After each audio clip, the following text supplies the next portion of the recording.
Hi guys, today I'm going to be talking about the ultrasonic sensor. So the ultrasonic sensor is this one on the front. It works by sending out a ultrasonic sound, so a sound which humans can't hear, and then the sound reflects off an object and goes back to the receiver. Then it calculates the time difference between when the sound was sent and when it was received, and according to that time it can calculate how far away the object is from the sensor. So this ultrasonic sound sensor has a range of from 3 centimeters to 4 meters. So today I'm going to be doing some programming with or using the ultrasonic sensor and mBot. So I have mBot already opened on my computer. I need to make sure that the correct board is selected. So my mBot M-Core board is selected. I need to connect, so I'm serial port COM3. Okay, so I'm connected. Now it's running the last program. So I'm going to upgrade the firmware, which will get rid of the last program that I was using. Okay. So the ultrasonic sensor has this block here. This returns the value of the ultrasonic sensor, so it can be anywhere between 300 and 400 like I mentioned already.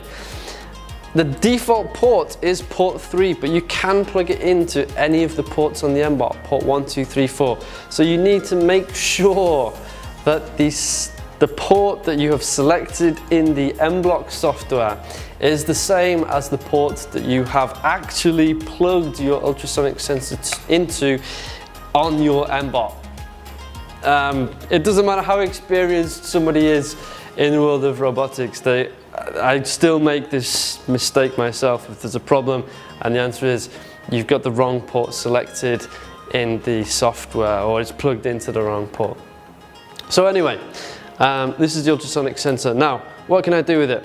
Well, one of the modes of the default programs that the mBot comes with is object avoidance. So we could write a program similar to the object avoidance program. So in order to do that, what do we need to do? Well, we need to say if the object is close to the mBot, then change direction.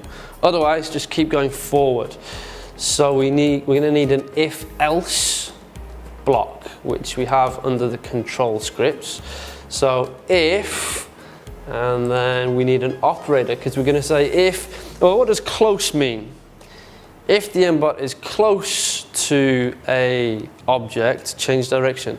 So maybe I think close is 10 centimeters, maybe you think 20 centimeters. It's not really important, but just set a threshold level. So I'm going to say if, I'm going to use this less than block here to compare two values. So if, and I'm going to now put this ultrasonic sensor block into the left hand side. So if the ultrasonic sensor, or the distance that the ultrasonic sensor is reading is less than, I'm going to type in a number, let's say, okay, 15 centimeters. So if the ultrasonic sensor detects a distance of less than 15 centimeters, then let's go turn right at speed 100. And if it doesn't detect a distance of less than 1500, then let's run forward at speed 100. Now, if we simply run this program, the first thing it's going to do in the program is read the value from the ultrasonic sensor. And if it's less than 15, it's going to set the motors to run turns right. Otherwise, it's going to go forward. But we don't want that, right? We want to continually check the value of the ultrasonic sensor.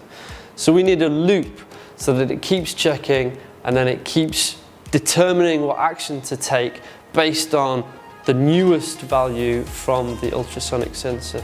So for that, we're going to need a loop, and forever, because we want it effectively to run forever, is what we need to use.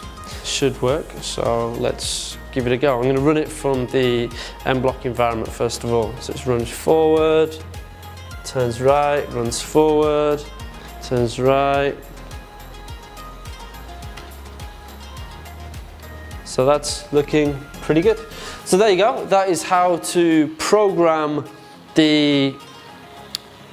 with using the ultrasonic sensor and the mBlock software. Hope you enjoyed the video. Thanks for watching. Construct your dreams.